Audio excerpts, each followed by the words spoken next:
Buenas noches a todos. ¿Dónde? Buenas noches. Ah, Ahí te da. Todas las perashiot en el libro de Bereshit son no nada más la creación del mundo en sí, sino que además de ello está la idea de los patriarcas Abraham, Isaac y Jacob, que en el fondo, como su nombre lo dice, patriarcas, Avot, ellos son los que vienen a manifestar el modo en que nosotros actuamos, el modo en que nosotros nos relacionamos con nuestro judaísmo. Y el final del libro de Bereshit, Vaigash hasta Vayehi, nosotros encontramos el momento en que el pueblo de Israel comienza el galut, comienza su exilio, comienza su travesía. Y ciertamente el pueblo de Israel no fue creado para el exilio, porque exilio justamente es la idea de que estamos fuera. Pero si nosotros miramos en una retroperspectiva, nosotros vemos que la mayoría de los años y de la historia, nosotros hemos estado en el exilio. Es decir, que nosotros principalmente pertenecemos al modelo del exilio, o pertenecemos a nuestra voluntad de querer vivir en Geulah, de querer vivir en redención, sin entrar en el fondo de la idea de cómo la redención se da de una manera celestial, y entender la idea de que Israel y el Estado de Israel es solamente una herramienta para una preparación ultimativa hacia la Geulah, y no es la Geulah en sí, como muchas veces tendemos a confundir y pensar, bueno, ya tenemos Israel y por lo tanto ya somos soberanos. La soberanía no es una redención, y para poder entender la redención y a dónde vamos, principalmente tenemos que entender de dónde venimos. Y para entender de dónde venimos, nuestra perashá juega un rol muy especial, porque es el momento en que Jacob Avinu viene a Mitzrayim. Cuando Jacob Avinu llega a Egipto, entonces nosotros encontramos que Jacob empieza a entender cuál era la voluntad de Abraham Avinu en hacer manifiesta la idea del monoteísmo. Haré un breve paréntesis solamente para decir qué fue lo que hace Abraham Avinu. O sea, Abraham Avinu llega y se encuentra con un mundo en el cual todo el mundo cree en Akadosh Baruj Hu, cree en dioses varios. Intento no utilizar la palabra politeísmo para no entrar tampoco después en la palabra monoteísta como tal, sino que Abraham Avinu se encuentra en un mundo en el cual todos y cada uno cree en una forma distinta de Dios y la sociedad que cada uno interpreta de lo que es su propio Dios. Uno cree en el Dios del sol, otro cree en el Dios de la luna. De hecho, cuando nosotros leemos en Maimónides el desarrollo del pensamiento de la deidad en el universo, Maimónides nos dice que lo lógico no es pensar en un solo Dios. Lo lógico es pensar en que Dios tiene muchos ayudantes, porque nosotros, el ser humano, se encuentra en un mundo donde su trabajo no es capaz de hacerlo él solo. Y por lo tanto, la idea de pensar en un solo Dios, en la unicidad de cualquiera de las cosas, está casi fuera de la lógica del ser humano. Y por eso es la grandeza de Abraham Avinu. Abraham Avinu es Abraham Avinu no porque de repente se levantó alguien en Kenán y tuvo una buena idea. También, pero no nada más eso. La idea de Abraham Avinu es justamente enseñar la idea de Akadosh Baruj Hu, no en la idea de yo creo en. Es decir, Abraham Avinu no enseña a Akadosh Baruj Hu desde el punto del positivismo yo creo en. Porque si uno se levanta por la mañana y dice yo creo en, viene mi vecino y te digo pues yo creo en.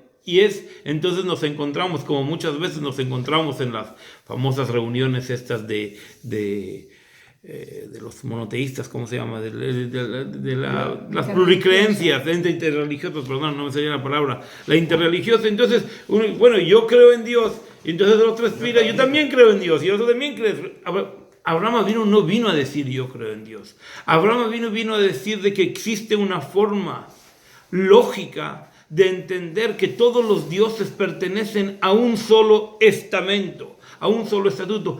Abraham no vino a enseñar en qué Dios nosotros creemos, sino Abraham vino a decir cuál es la realidad metafísica, la unión entre la materia y el espíritu, hasta dónde el hombre puede llegar.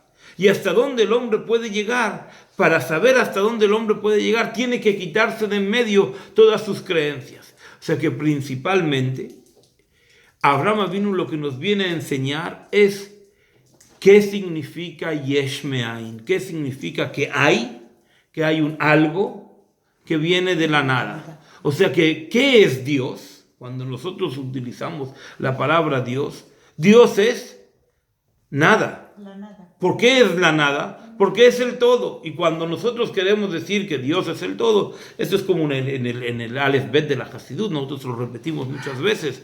Cuando nosotros queremos decir que es el todo, pues es todo lo que nos rodea, la mesa, el vaso, el té, el boli. Pero cuando agarramos el boli y decimos esto es Dios, decimos sí, esto es Dios, pero no es nada más esto Dios. Y por lo tanto esto no lo representa. Y si nosotros vamos agarrando a cada uno de los elementos que nos rodean, tanto materiales, y tanto espirituales, y tanto del conocimiento en sí, que nosotros podríamos decir, ¿la medicina es Dios?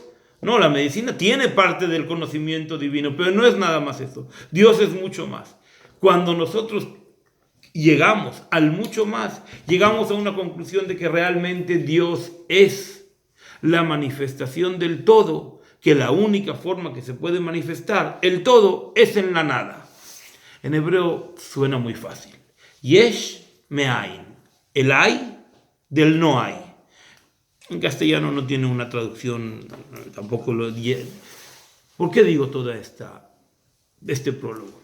Porque para que nosotros podamos entender Yesh Me'ain, para que nosotros podamos entender que hay un haber del no haber, que hay un presente desde, vamos a utilizar una palabra prestada, no real, desde el vacío. O sea, cuando nosotros creamos un vacío, creamos un lugar donde no hay nada y lo cerramos, todo el universo está cerrado por un solo vacío, que es la presencia de Dios. Esa presencia de Dios viene a hacer lo mismo que nosotros hacemos lo digo en hebreo primero, Itaron Aor Minahoshech, la grandeza de la luz que viene desde la oscuridad. Cuando una persona enciende aquí una luz, si una persona encendería una luz más aquí, quizás estaría un poco más iluminado, pero nosotros no percibiríamos la luz, la fuerza de esta luz. En cambio, si apagásemos todas las luces y encenderíamos una pequeña luz, nosotros podríamos entender y medir con mayor eficacia cuánta luz nos da esta luz. En cambio, iluminar una luz dentro de un sistema iluminado no nos permitiría llegar. Jacob Avinu es el primero que baja por voluntad propia a Mitzrayim. Y la idea de que baja Jacob Avinu por voluntad propia a Mitzrayim es a vivir. Abraham Avinu ya había bajado a comprar comida y también los hijos habían bajado y Yosef también había venido a la fuerza. Él viene a vivir y entiende de que realmente ahora empieza un proceso donde los sueños de su hijo Yosef se van a manifestar con plenitud. Hasta ahora se manifestaron, pero de una manera donde estuvieron los 10 hermanos.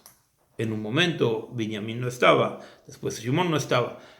Ahora cuando él va a bajar, realmente va a crear una luz que está dentro de la oscuridad, y eso se ocurre en Mitzrayim.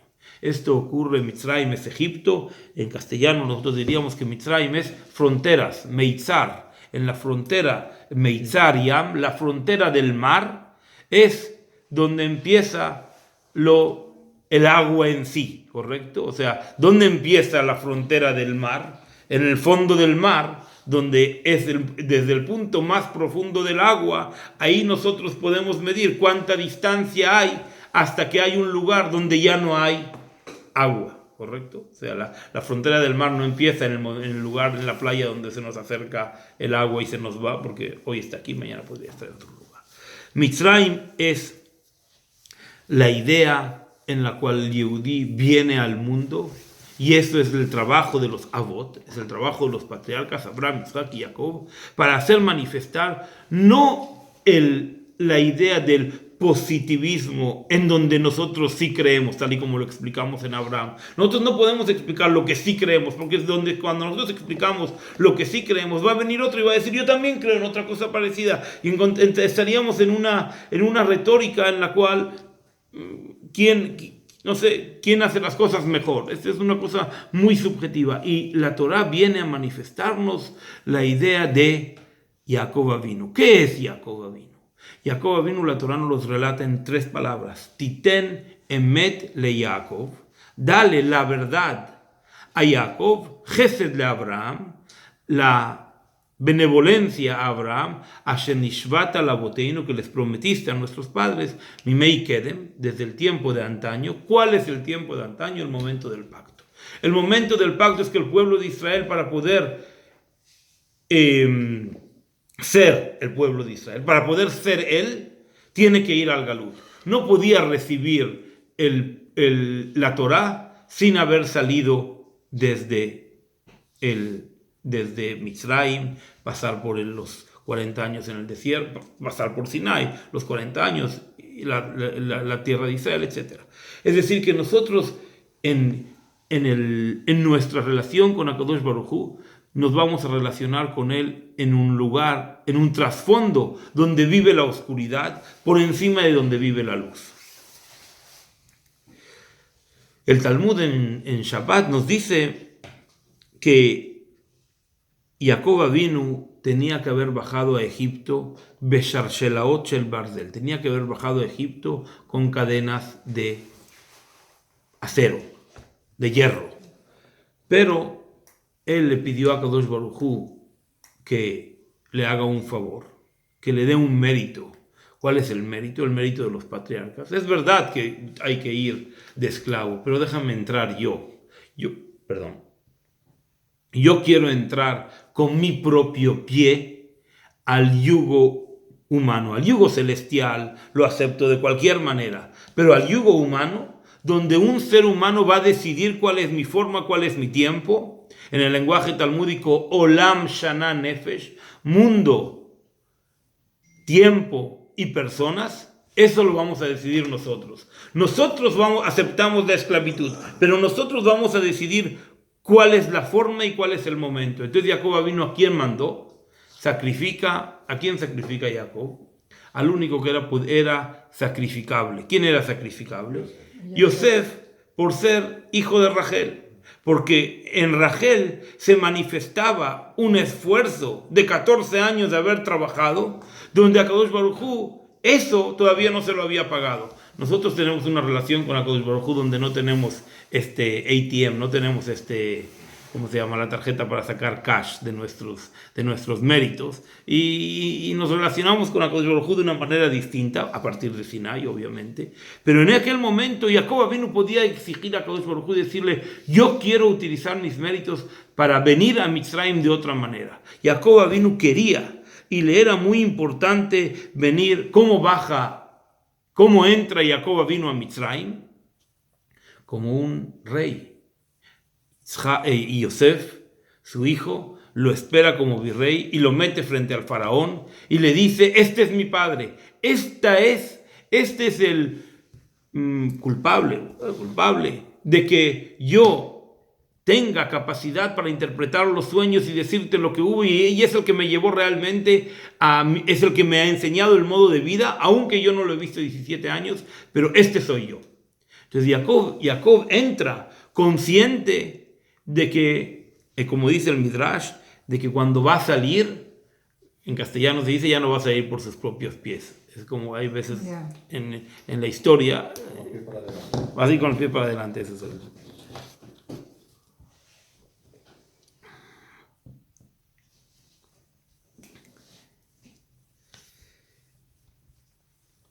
Yosef no nada más era Shalit al Eretz Mitzrayim, no nada más era el príncipe sobre la tierra de Egipto, era mucho más. Paró les dijo a todos los egipcios, les dijo, Asher Yomar Lachem Ta'asu, todo lo que les vaya a decir Yosef, tenéis que hacer, tenéis que cumplir con su voluntad y con su mandato. ¿Qué fue lo que les pidió Yosef hacer? Yosef, cuando venían ellos a buscar cereales, ¿qué les pedía?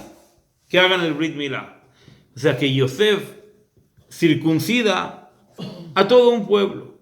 ¿Y cuál era la necesidad de hacer circuncidar a todo un pueblo? No es que los convirtió, no es que les pidió que crean en algo superior. Si es que les hubiera dicho, agradezcanle a Dios, tal y como había hecho el abuelo Abraham, que cuando entraban a su cabaña y les decía, has comido, si agradeces a Dios, la comida es gratis, pero si no agradeces a Dios, me tendrás que pagar con esto. Por eso dicen que los musulmanes son en verdad nietos de Abraham, porque van por la vía difícil. Entonces Abraham vino, les dice, pero Yosef no les pide eso. Yosef solamente les hace una cosa en la cual realmente no hay ninguna trascendencia sobre la idea del Brit Milá. Sin embargo,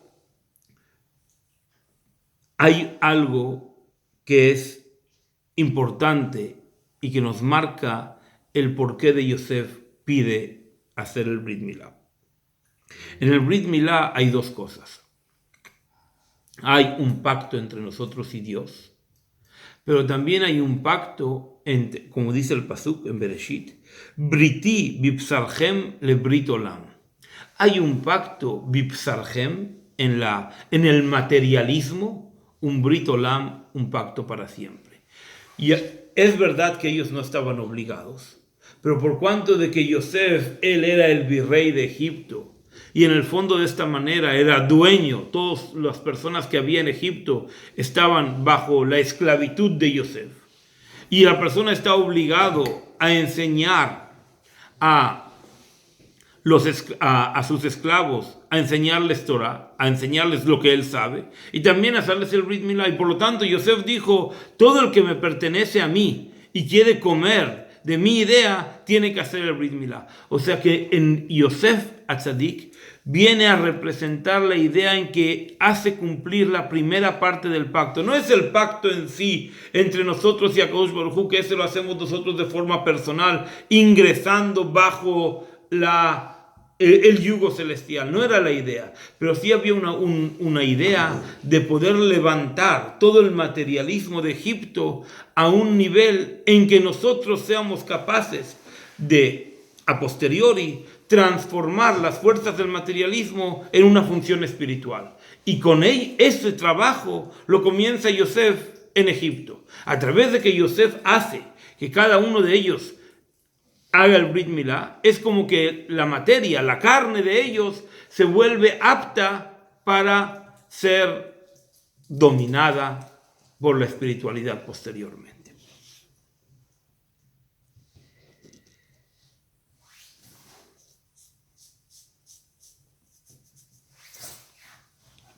Pero a nosotros no nos importa nada más la idea, o más bien principalmente no nos importa la idea de lo que pasaba con los egipcios.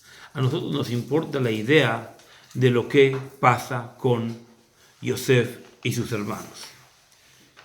Para ello tenemos que mencionar un midrash, de que cuando Jacob Avinu viene a Egipto, se acaba el hambre. Jacob Avinu viene a Egipto, era el segundo año de la hambruna, y en ese momento el hambre se acaba. Es verdad que el Midrash cuenta de que se acaba el hambre de una forma tibi, de una forma natural, y por lo tanto hay un momento en el cual todavía se necesita, que crezca, hay un proceso de un año más, y entonces los 3 años se llaman una hazaká de que hubo hambre, pero en ese momento se acaba el hambre. Dice que solamente cuando muere cuando muere Jacob, es el momento en que vuelve a empezar el hambre. Y por eso más adelante decimos de que cuando muere Jacob y vuelve a empezar el hambre, se recuerdan de que el faraón de repente se olvidó de que había Yosef. ¿Por qué se olvidó de que había Yosef? Porque ya se habían acostumbrado a que había bonanza. Y ahora de repente volvió el hambre porque Jacob se murió. Entonces Jacob se murió y se volvió el hambre. Vayakom melech hadash al Mitzrayim asher lo yara et Yosef. Se levantó un nuevo rey en Egipto que no sabía a Yosef, porque le vino a reclamar, no es esto lo que tú me dijiste. Es decir, que yo durante todos los años te di la oportunidad de ser virrey, pero fue un error. ¿Por qué? Porque no se cumplieron ni los 7, si se hubiera cumplido los 7 años de hambre, entonces tú hubieras tenido razón en tu sueño, en la interpretación del sueño. Pero ya que no se cumplieron, entonces el faraón se olvidó de que todavía quedaban 4 años pendientes, 3, 4 o 5 años pendientes en la cuenta. Y por eso es que dice, en el fondo me engañaste, utilizaste la lectura de la constelación para interpretar un sueño que no lo habías interpretado. Y por eso empieza, ese es el desenlace por el cual empieza el galut. O sea que en el fondo, ¿cómo empieza el galut? ¿Cómo empieza el exilio? Empieza el exilio cuando Jacob viene a Mitzrayim y dice, bueno, ahora ya estoy aquí, que empiece el exilio. Pero a Kadosh Baruj Hu todo el tiempo que está Jacob, hay bondad. Y de hecho, cuando nosotros leemos la lectura, nuestra parashá, justamente, Jacob Avinu reúne, no nuestra parashá los reúne en la parashá de Vayechilos, acaba el texto. Él dice que él reúne a los hijos y les dice, les voy a decir lo que va a pasar al final de los días. Jacob Avinu quería hacerles saber, no el lado positivo, según Rashi, Jacob Avinu les quería decir cuándo va a venir la Geulá, pero según la mayoría, la redención, pero según la mayoría de los comentaristas, Jacob les quería advertir de que ahora de verdad iba a empezar el galut, que esto que ellos habían venido era solamente porque estaban viviendo por el mérito de los patriarcas, pero que el galut de verdad empieza y para ello necesitamos estar listos y estar listos de verdad. Es decir, que Jacob viene a Mitzrayim a buscar oscuridad, pero su propia luz no se lo permite. Jacob vive un nivel espiritual tan profundo y irradia tanta luz, tanta energía positiva, que el galut no puede comenzar. De hecho, quizás si hubiera empezado antes, el galut, en la presencia, en la unión de Jacob con Yosef, todos los esfuerzos de Yosef se hubieran coronado con éxito. Pero cuando muere Jacob, Yosef no tiene la fuerza de hacer comprender a los hermanos que el camino de el galut, que el camino de la Geulá, es a través del esfuerzo y no a través del mérito espiritual. Porque ellos estaban acostumbrados a que el Padre, de una manera o de otra, siempre los guió, y que el mérito espiritual, ellos pensaban que había gasolina para seguir caminando.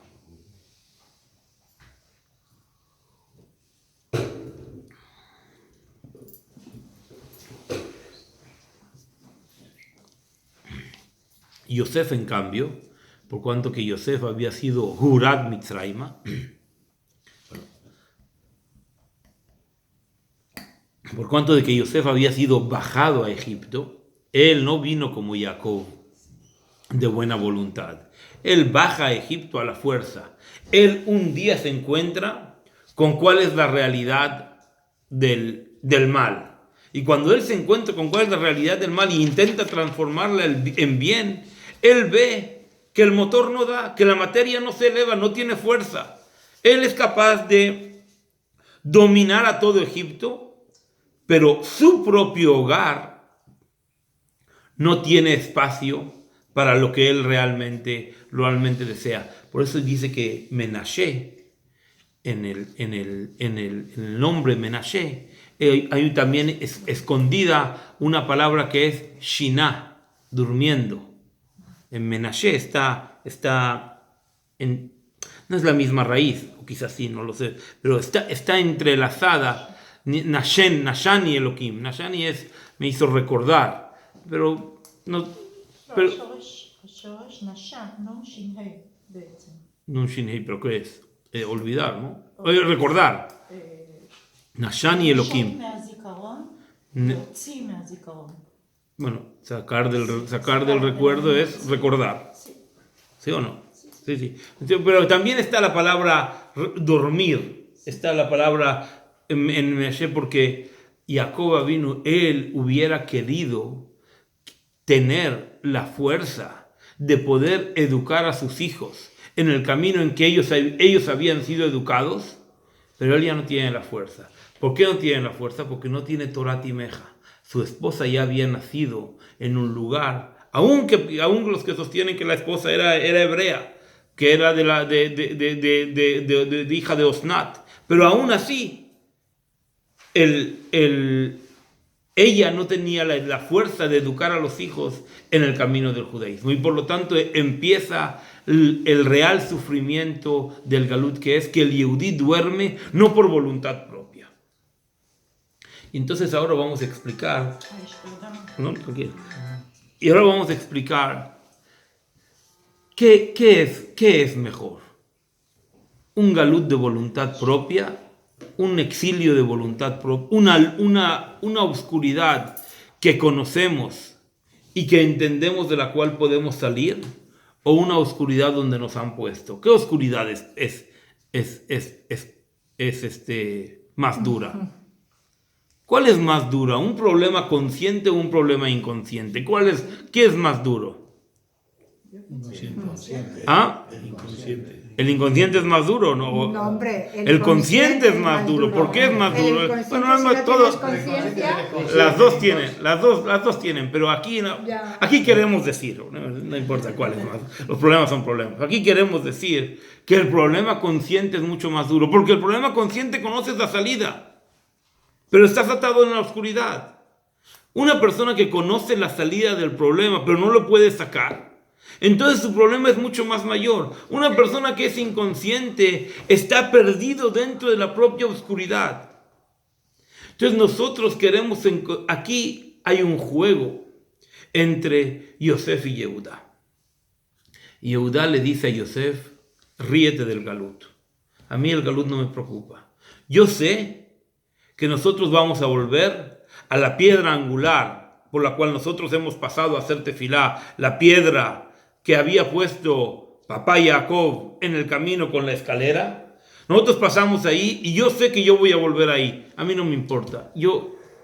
El conocimiento de cómo nosotros vamos a volver no es un problema nuestro. Tú que quieres solucionar el problema a través de la educación de tus hijos, tú tienes un problema mayor. De hecho, esta es una idea. En el judaísmo contemporáneo también existe esta misma idea. En el judaísmo contemporáneo, o sea, en el gran judaísmo, cuando se discute que acaso los reformistas no tuvieron razón, en algunas cosas tuvieron razón. O sea, es verdad de que si yo entraríamos en la máquina del tiempo y nosotros volveríamos al Shtetl, también nosotros estamos reformados sobre lo que el Shtetl vivía en el año 1800. Obviamente, y también tenemos otras ideas y también tenemos otro conocimiento. Es decir, que el conocimiento nos ha transformado, nos ha reformado, y justamente el conocimiento ha aportado un camino a nosotros a ser diferentes. O hay quien va a decir de que en verdad lo que el Shtetl quería es a nosotros. Jacob y Yosef ya discutían, Yosef y Yehudá ya discutían ese problema. Yosef y Yehudá ya discutían cuál es la virtud de la luz que nosotros tenemos que discutir. Nosotros tenemos que preocuparnos por educar a nuestros hijos, o nosotros tenemos que educarnos por ser un pueblo, y Dios ya nos sacará del galut. En el fondo, ¿qué pasa? Las dos cosas. Yosef, ¿quiénes son los que siguen el camino de Yosef? La tribu de Leví. La tribu de Leví ciertamente no estaban esclavizados, pero no podemos decir que no estaban esclavizados. O sea, quizás no les pegaban, por eso vivían en Goshen, vivían en el Pedralbes del judaísmo, o en King George, en Jerusalén, pero aún así, no eran libres, y también ellos eran conscientes que jugaban un rol especial. Pero lo más difícil del conocimiento es ver a tus propios hermanos y no tener una conexión para poder enseñarles. O sea que los hijos de Leví se sienten tan culpables, porque aunque ellos realmente cumplen con su función con estudiar, pero imagínense que todos los maestros estén ahí en la montaña arriba, y todos los alumnos estén abajo y estén sufriendo, y hay un barullo enorme y no tengan conexión. El camino consciente de la educación de los hijos es mucho más sufrido, porque ellos no son capaces, pero aún no son capaces de enseñar, de contagiar, pero aún así, en el fondo también ellos también son responsables, porque la poca Torá que queda, en el fondo, a través de quien Moshe Rabenu vuelve a entregar la Torá, a través de los que literalmente pues sabían leer, porque los otros no sabían ni leer ni escribir. O sea, pues entiende, no sé si no sabían leer ni escribir, eso que exageré, pero obviamente que vivían en una situación tal y como nos las relata más adelante en la Perashá de Shemot, que el pueblo de Israel se encontraba en una situación en la cual lo único que cuidaron que era el nombre, la ropa y el lenguaje, es decir, cosas, hábitos. Ropa y nombre son hábitos dados, y el lenguaje, bueno, también es un hábito dado. Casi no hay que hacer ningún esfuerzo, hay que querer hablar, pero una vez que una persona quiere hablar, ya está en el camino. En la mayoría de la idea gana Yehudá, pero en la calidad de la idea gana Yosef. Y nosotros nos encontramos entre las dos oscuridades. El Rebbe explica en un Mahamar que la oscuridad más potente es la oscuridad de la tiniebla, la oscuridad cuando se acaba la noche y empieza el día. Entonces hay una absoluta confusión entre lo que es la noche y el día. En el lenguaje del Shulchan Aruch se vuelve el cielo azul. O sea, lo negro se vuelve azul, no azul de luz. La oscuridad está en un azul, y por lo tanto no podemos reconocer. El Rebbe explica en el Mahamar de que en verdad, si el pueblo de Israel hubiera logrado mantener la unión que Jacob les pidió antes de morir, ellos podrían haber salido con fuerzas propias del Galut.